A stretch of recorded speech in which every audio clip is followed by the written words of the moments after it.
Hello. So we are visiting the website aidsinfo.nih.gov, and we're specifically in the part of this um, page where we have an infographic illustrating several steps of the life cycle for HIV. Uh, Perhaps the main steps of this life cycle, the virus, is a parasite that invades a host. In this case, the host is a cell of the immune system that is called CD4. And a very important, so the parasite invades the cell. Part of the invasion has to do, an initial part of the invasion is kind of attaching, the virus attaches itself to the surface of the host cell, the target cell, and eventually it breaks through and it finds its way to the nucleus of the host cell, and it uses the cell for reproduction purposes. The virus, in this case this parasite, is incapable of making offspring of itself all on its own. So it needs to invade and basically hack the machinery, the reproduction machinery of the cell, which is inside the nucleus, to its own purposes of, uh, you know, survival. And once new copies or new offspring of virus are created, then they go back to the surface of the cell and then they're released. So these are some of the main steps that we had reviewed previously in a general sense, but now we are in the context of reviewing this for this specific virus.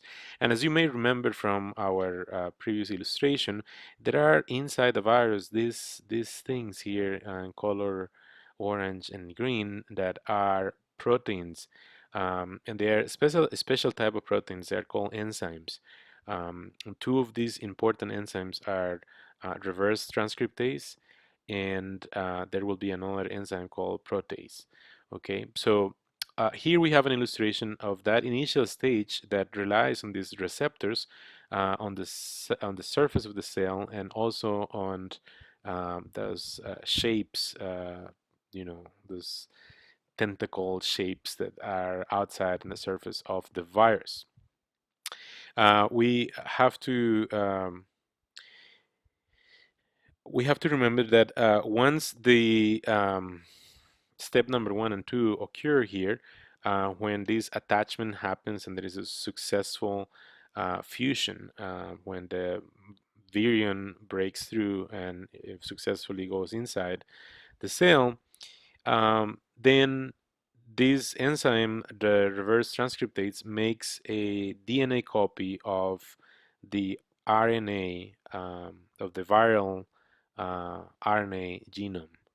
And this is a critical step here, which is what undergoes in this part of the infographic, in this part of the illustration, because this DNA copy is going to be um, successfully integrated into the DNA of the CD4, which is the target cell, the host cell. And this will happen with the assistance of a another enzyme that is called integrase.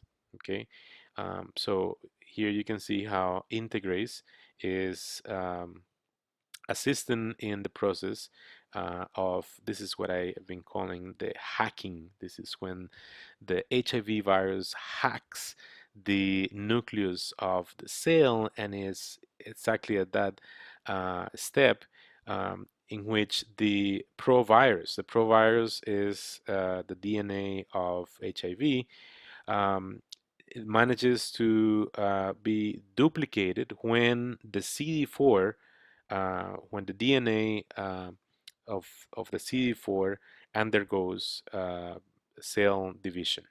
So one thing to keep in mind here is that once a CD4 cell, a host cell, is invaded by the parasite, in this case HIV, and if the target cell contains this integrated provirus, is therefore considered or deemed infected for the rest of its lifetime.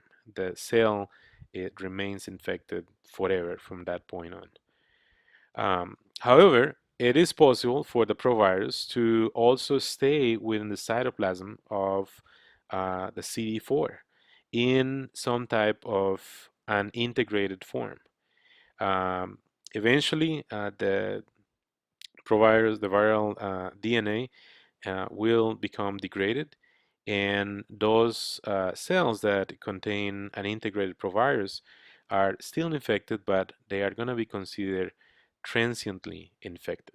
Okay, so there is a transient period, and this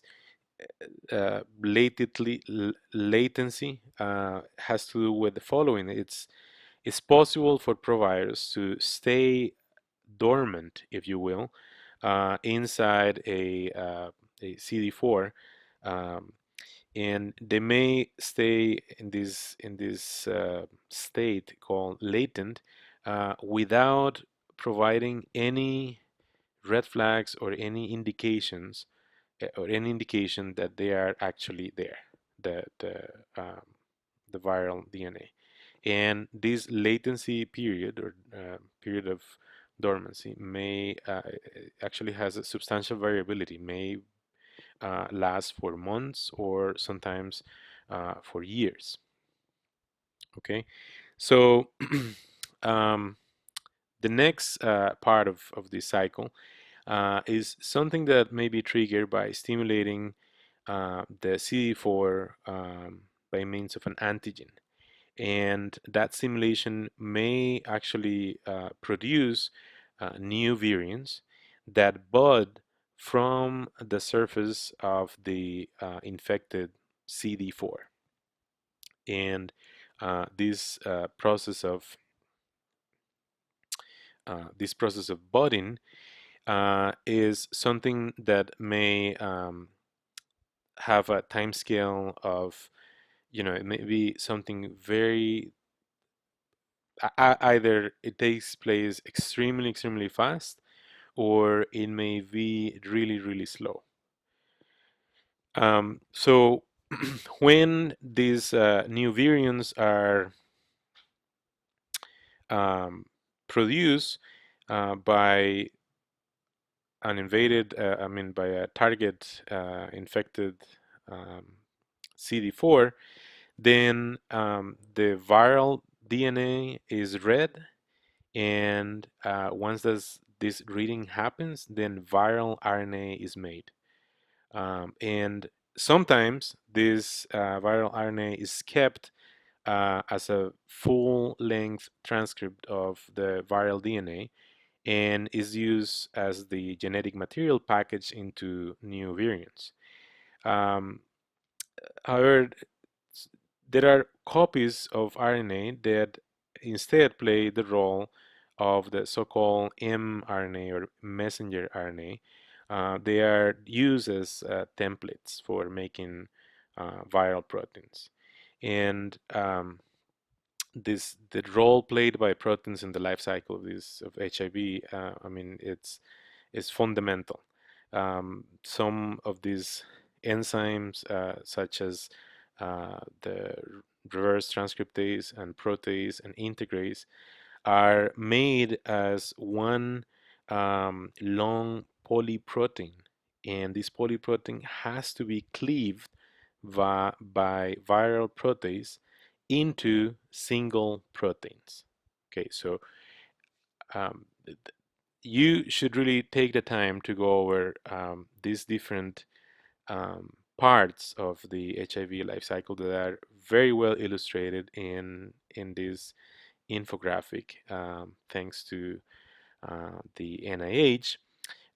And we want to, I just want to end this basically with um, the the summary of two things that we're gonna write mathematical models that address um, these type of treatments.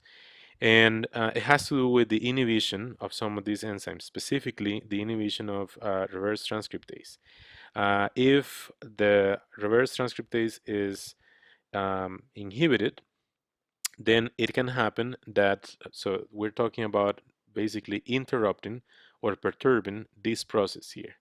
And if that inhibition takes place, then the HIV cell will enter um, the, the HIV particle will enter the CD4 cell, but may fail to successfully infect the cell because a copy of DNA of the viral genome is not is not going to be produced, and therefore the cell, the CD4, will not make um, viral proteins or virions.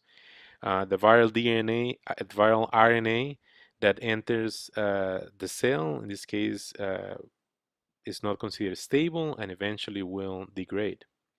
So the other type of important innovation addressed by some of the schedules of treatment has to do with the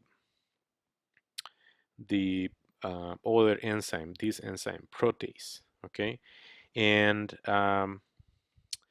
if there is success on inhibiting that enzyme, then cleavage of the viral polyprotein is not going to take place.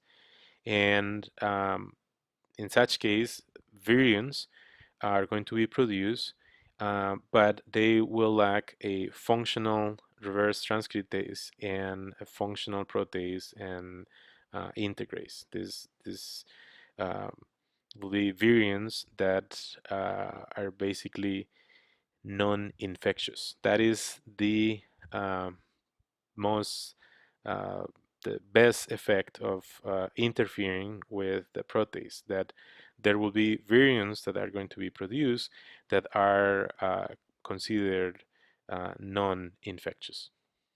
And